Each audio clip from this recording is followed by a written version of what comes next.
Okay, g'day and welcome back viewers once again. We are now at episode 3 and we're on the driver's side of the truck. I'm just using these handheld lights because it's difficult to get the main lights over on this side. That's just the drain or the drain for the toilet.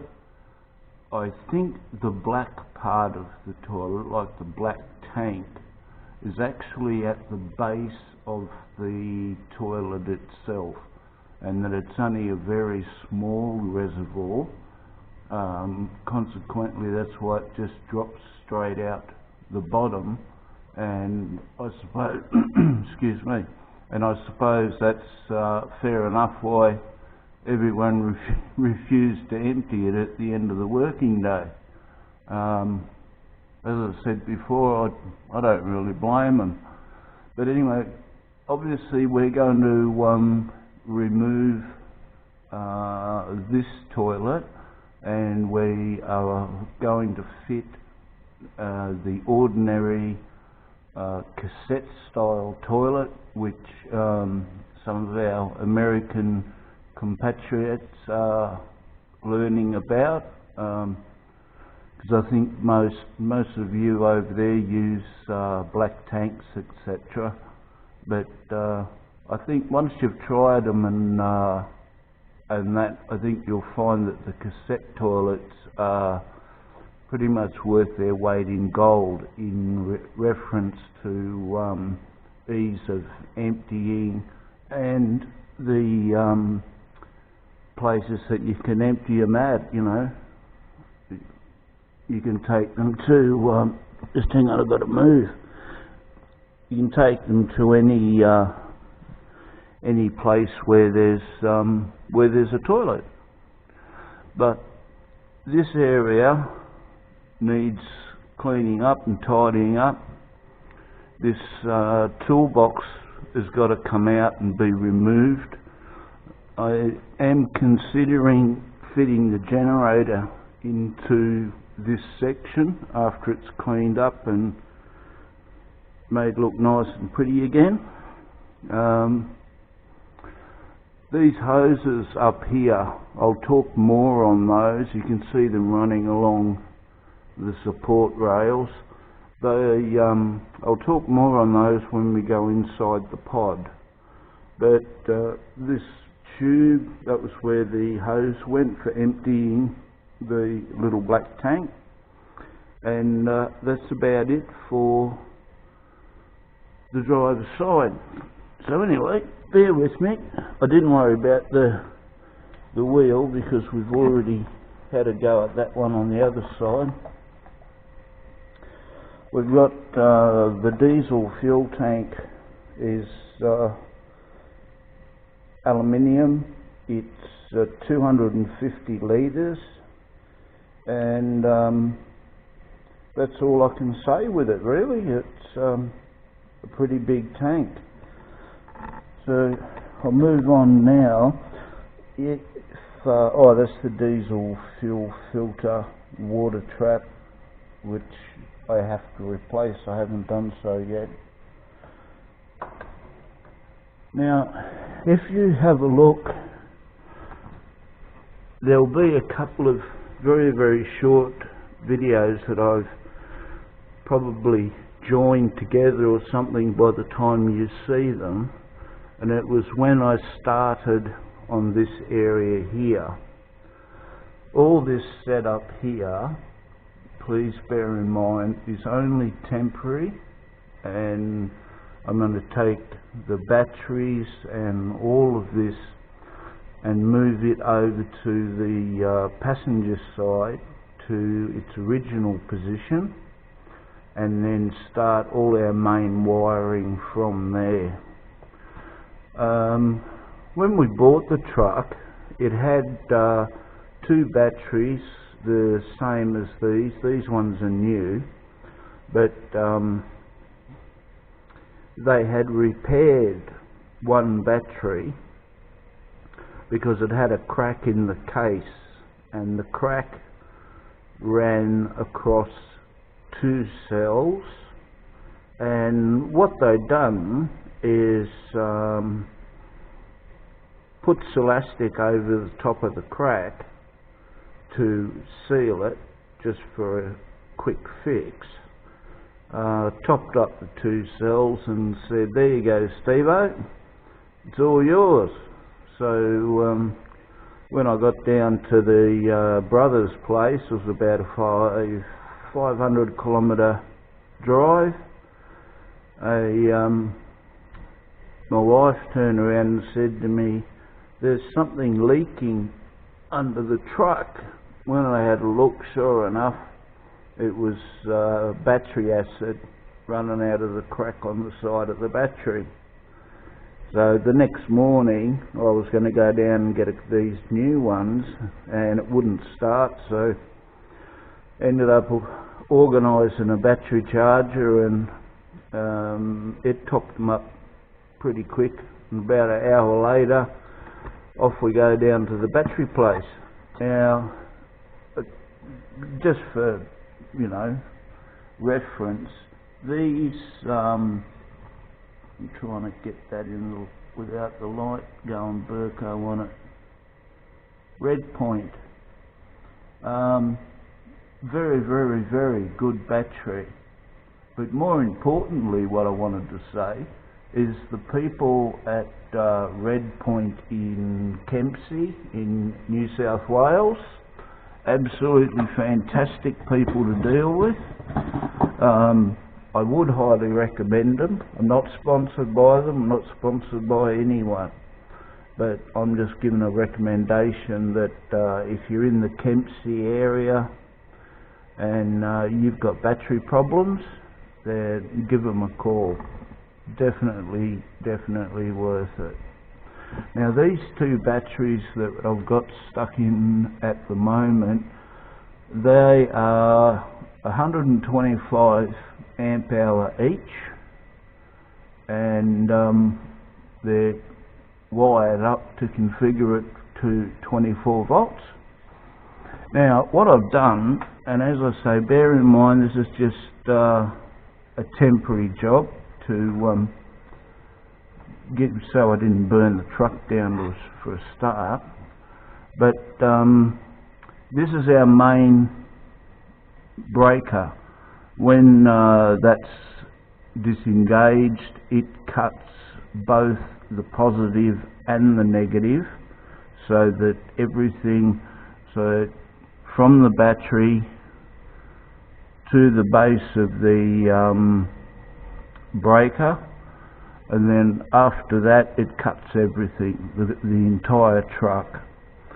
So having said that, on the negative side, which is this side here, I've just coupled this one up to service this area, and obviously anything else that's connected to the chassis. There's another main earth wire that runs round to the engine block. That makes sure that I've got good grounding for the starter motor. There is a 3rd earth that runs over to here, which services the air conditioner on the roof, because it needs all its main power pretty much direct from the batteries. Excuse me. Then coming on to the positive side, we've naturally got have a positive cable that runs directly to the starter motor. There is a 2nd positive cable which runs through mounts on the back of this board and feed round to this fuse. After it passes through the fuse, it runs up to the SBI 24, which I'll explain about that in just a moment. Then From the SBI, it comes out of the SBI to this breaker, circuit breaker. When it comes out of this circuit breaker, it then comes to here, where it would normally run through a fuse and then go to the house batteries. Then there's a third positive which comes through this cable here, through the fuse and up to the air conditioner. This one is a spare, as yet to be assigned. Now what the SBI does, when the truck batteries reach a preset voltage, that will automatically divert the charge from the alternator up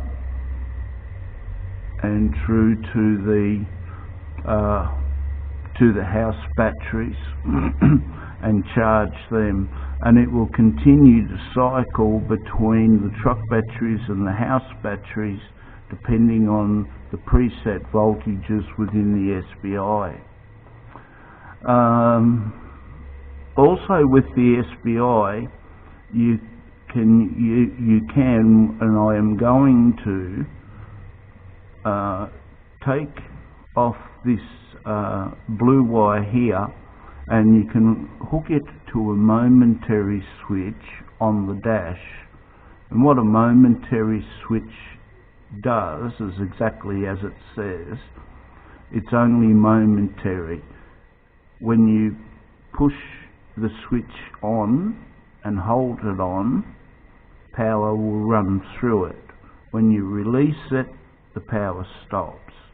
Now what this can do is, should the truck batteries for some reason go flat, I can engage the momentary switch as I'm cranking, engage the momentary switch and then crank till I get the truck started. But you don't do that for any more than, say, 10 to 15 seconds maximum, otherwise you run risk of damaging the unit.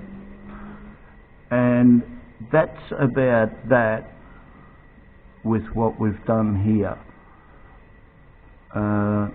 The other is just an ordinary cigarette style socket which we use for lighting around the camp should we need to. And what we have here, I'll just engage power. What these, I don't know if you can see them, they'll come up properly, probably flicker. What they do is they give me the individual voltage of each battery. They're separate, they do not join up anywhere. They've got their own fuses and everything, so that we don't have any short circuits and that. And what I've got those there for is, after experiencing our Kempsey fiasco, I've decided to have that, and these voltage gauges will give me an indication should I lose a cell or start to lose a cell, because the voltages will differ between the two batteries. I think it's a good idea. I don't know what you or other people think, but I think it's a good idea, and I'm going to stick with it. So, other than that, and the other reason that I'm going to move all of this back over to the passenger side is because I want to add 2 additional air tanks for the brakes, because I'm also going to have added air operated equipment on the truck, and I want to make sure that I'm not taking anything away from its braking system, and that's about it. So if you've got any questions, or you think I've really made a big boo-boo or something, leave a comment. I'd really rather a thumbs up and a nice comment, and that'd be no worries, hey? So that's it for episode 3. Next episode we're going to go and have a look inside the pod before we completely pull it all apart, and we will continue on from there. So enjoy the rest of your evening, morning, day, wherever, whatever time it is, wherever you are. Have a good one, and we'll see you on the next episode. Bye for now.